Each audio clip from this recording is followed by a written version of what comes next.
Olá, sétimo ano!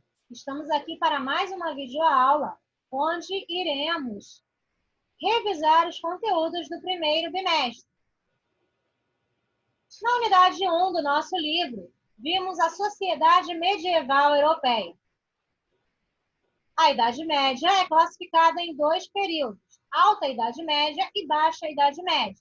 A Alta Idade Média, do século V ao século X, se caracteriza pelas invasões bárbaras, descentralização do poder, formação e consolidação do feudalismo, que era o sistema político, econômico e social predominante durante a Idade Média.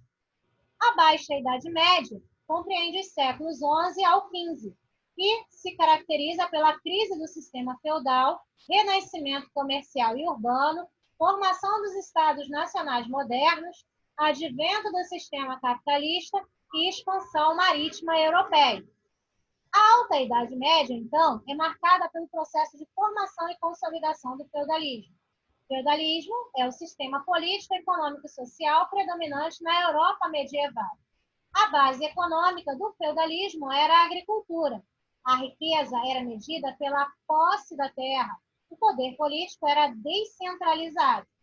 Ou seja, cada feudo tinha suas próprias leis e normas, independente da vontade de um rei. As relações comerciais se davam através do escambo, troca. Quase não havia circulação monetária.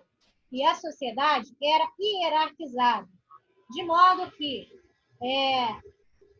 se apresenta aí uma pirâmide social com a estrutura da sociedade medieval. A sociedade medieval era formada por nobreza, clero e povo. No topo da pirâmide estava o rei, mesmo o poder sendo descentralizado. Seguida, nobreza e o clero, ali lado a lado.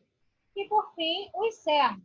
A sociedade medieval era caracterizada pela impossibilidade de ascensão social entre os estamentos, grupos sociais. Ou seja, o servo ele não ia ascender socialmente. Ele não ia sair da condição dele de servo e se transformar no nobre. Já na Baixa Idade Média, nós temos que ela foi marcada pelo processo de renascimento urbano, comercial e cultural. A expansão urbana, ocorrida entre os anos de 1150 e 1340, desencadeou uma série de transformações sociais e econômicas. A propriedade, a prosperidade do comércio, o desenvolvimento do artesanato, o contato com os povos do Oriente, e no século XI, a reabertura dos portos europeus no mar Mediterrâneo, antes sob o controle dos árabes. Isso possibilitou ampliar o comércio de produtos. As cidades medievais caracterizavam-se por grandes muralhas, castelos, fortalezas e pontes defensivas. A atividade comercial das cidades ocorria principalmente nas chamadas feiras medievais, que eram grandes centros de desenvolvimento urbano, locais onde se reuniam os maiores mercadores, que compravam e vendiam seus produtos. E também um ponto de encontro para a sociedade na época. A retomada do comércio europeu intensificou o deslocamento de pessoas para as cidades, também denominadas burgos. Então, as cidades medievais recebiam o nome de burgos. Seus habitantes, em sua maioria, ficaram conhecidos como burgueses, grupo composto essencialmente de artesãos, operários e comerciantes. Então, na Baixa Idade Média, nós vamos ver aí o surgimento da burguesia, uma nova camada social que vai, de uma certa maneira, abalar aquela pirâmide social que já foi exibida para vocês. Cruzadas medievais. As cruzadas eram expedições militares organizadas pela Igreja em direção à Terra Santa, Jerusalém, então dominada pelos muçulmanos. O intuito era retomar o território sagrado e as rotas comerciais de mercadorias orientais, as quais garantiam o lucrativo comércio das especiarias. As cruzadas influenciaram o processo de transformação da sociedade medieval e, como consequência, intensificaram as relações comerciais entre a Europa e o Oriente, por meio do estabelecimento de rotas e entrepostos comerciais que permitiam a entrada de diversas mercadorias na Europa. Além disso, o contato com a civilização oriental contribuiu diretamente para o enriquecimento cultural europeu. Durante a Idade Média, vão surgir as primeiras universidades. Entre os séculos XII e XIII, por iniciativa do clero, surgiram as primeiras universidades da Europa, que se transformaram em significativas instituições educacionais e intelectuais. As escolas também foram incorporadas a catedrais e mosteiros. Os sacerdotes e monges atuavam como professores que ensinavam a leitura, a escrita, a doutrina cristã e música. O monopólio cultural do clero e a eficácia de seu ensino firmavam sua autoridade e prestígio. Contudo, o ensino não era aberto e democrático. Pouquíssimas pessoas podiam frequentar esses locais de saber, e mesmo assim a autoridade da igreja determinava o que seria ensinado e transmitido. Portanto, o que era considerado verdade nessa época eram as palavras e desígnios da igreja. As universidades europeias contribuíram para o desenvolvimento científico, literário e artístico que ocorreu no final da Idade Média e no começo da Idade Moderna, culminando com o Renascimento cultural. Então, durante toda a Idade Média, a Igreja Católica era real detentora do saber e do conhecimento. Crise do feudalismo. Com o desenvolvimento do comércio, o poder feudal foi enfraquecido, dando lugar à formação das monarquias nacionais europeias, ibérica, Portugal e Espanha, inglesa e francesa. A aliança entre monarcas e burguesia foi fundamental nesse processo. Em troca do apoio e privilégios reais, a burguesia proporcionava aos monarcas os recursos econômicos que eles necessitavam para investir nas cidades, para investir nos exércitos, conquistar regiões vizinhas, fortalecer o nacionalismo. Os estados europeus procuraram consolidar a unidade territorial e nacional. No final da Idade Média, uma crise econômica desencadeou importantes mudanças na economia feudal europeia. A população cresceu mais rápido que a produção, ocasionando a escassez de alimentos. Muitos camponeses se endividaram e os nobres aumentaram os impostos. Com as colheitas ruins, surgiram a fome e algumas doenças, entre elas a peste negra, uma infecção bacteriana que matou 1/3 da população do continente. Lá na unidade 2, nós vimos a expansão marítima europeia, também conhecida como movimento das grandes navegações. Essa expansão foi possibilitada, entre outros fatores, em consequência do renascimento comercial, da aliança entre o rei e a burguesia, que propiciou a formação de um Estado centralizado, as chamadas monarquias nacionais modernas, assim como o avanço da tecnologia marítima, cartografia, caravelas, bússola e astrolabe. Portugal foi o pioneiro nas grandes navegações. Em seguida, a Espanha deu início ao processo de expansão marítimo-comercial. E o Tratado de Tordesilhas acabou dividindo as terras do chamado Novo Mundo entre Portugal e Espanha, excluindo as demais nações. Então, nós temos aí um mapa que apresenta a divisão do Brasil segundo o Tratado de Tordesilhas. Como o tratado foi assinado anterior à chegada dos portugueses ao Brasil, o Brasil já pertencia, de certa maneira, aos portugueses antes mesmo da chegada deles. Pelo menos essa parte das terras pertencentes a Portugal, porque a outra parte era da Espanha.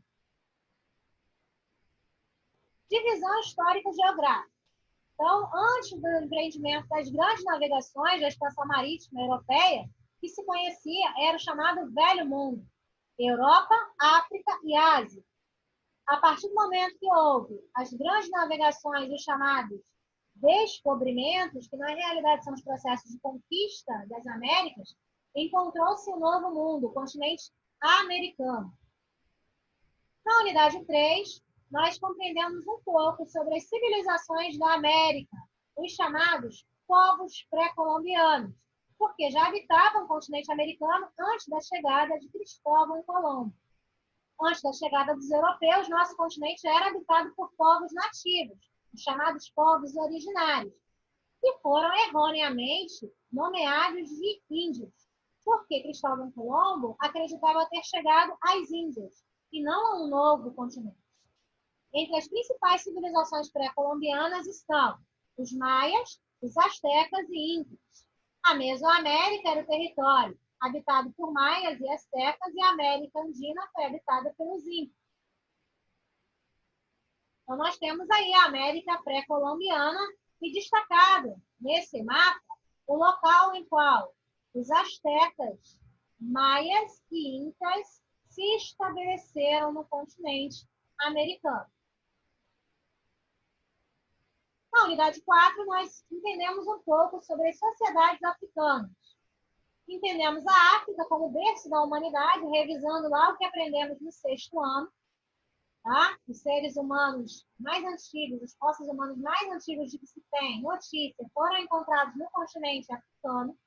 E esse continente é atualmente um continente com ampla diversidade cultural. Entre os séculos 12 e 16, a África tornou-se uma importante rota de comércio internacional, o que intensificou as relações comerciais e intercâmbios interregionais, com destaque para o tráfico transsaariano de pessoas escravizadas. Na sociedade africana, eles dão uma grande importância à oralidade. A palavra contém um valor dinâmico e influencia diretamente a vida desses povos. Os africanos no Brasil. Dominação e resistência. O legado dos povos africanos reflete atualmente em toda a nossa sociedade, devido à chamada escravidão moderna, que resultou na vinda de escravizados de regiões diversas para o Brasil. Os africanos trazidos para o Brasil participaram ativamente do processo de formação da nossa sociedade e cultura, ao se misturarem com os indígenas que aqui habitavam e os europeus. Esses africanos também construíram a nossa sociedade. Temos aí algumas imagens que apresentam a forma com a qual os escravizados africanos trabalhavam no nosso território. Né? Trabalho braçal, trabalho forçado, tá? Muitas das vezes eram submetidos a castigos físicos, também psicológicos, eles eram obrigados a não seguir as suas religiões, e daí eles, com o secretismo religioso, acabaram dando origem às religiões afro-brasileiras e influenciaram toda a nossa cultura. Sociedades afro-brasileiras. Segundo dados reconhecidos por diversos estudiosos, o Brasil recebeu cerca de 40% dos quase 10 milhões de africanos que foram transportados para as Américas, no período compreendido entre os séculos 16 e 19. Esses números por si só indicam as estreitas ligações que, ao longo do tempo, foram sendo tecidas entre o Brasil e o continente africano. Pensar o Brasil a partir desse fato significa dar atenção a uma gama de elementos culturais relacionados à diáspora africana, que se tornaram parte da nossa visão do mundo e de nossas práticas cotidianas. Apesar disso, o tratamento que a sociedade brasileira dispensou aos africanos e aos seus descendentes foi marcado, em geral, por preconceito e violência. Reconhecer as especificidades dos diferentes contingentes culturais que dão forma à nação brasileira é condição fundamental para construirmos uma sociedade justa e solidária, que tenha no diálogo e no respeito ao outro o ponto de partida para a promoção do bem comum. Então, é importante nós valorizarmos as culturas que deram origem à cultura brasileira. O povo brasileiro foi originado a partir da miscigenação entre diferentes etnias. A população brasileira é bastante miscigenada. São inúmeras as etnias que favoreceram a formação do povo brasileiro. Os principais grupos foram os povos indígenas, africanos, imigrantes europeus e também asiáticos. É conhecendo a história desse povo, dessas civilizações, que nós superamos as diferenças, que acabam por nos enriquecer. O respeito nos une. Todos têm direito a ser diferentes, sem preconceitos e sem discriminação. Então, por isso que é muito satisfatório compreendermos as diversas culturas que deram origem à sociedade brasileira. Bom, pessoal, é o que temos para hoje. Vamos ficar todos bem.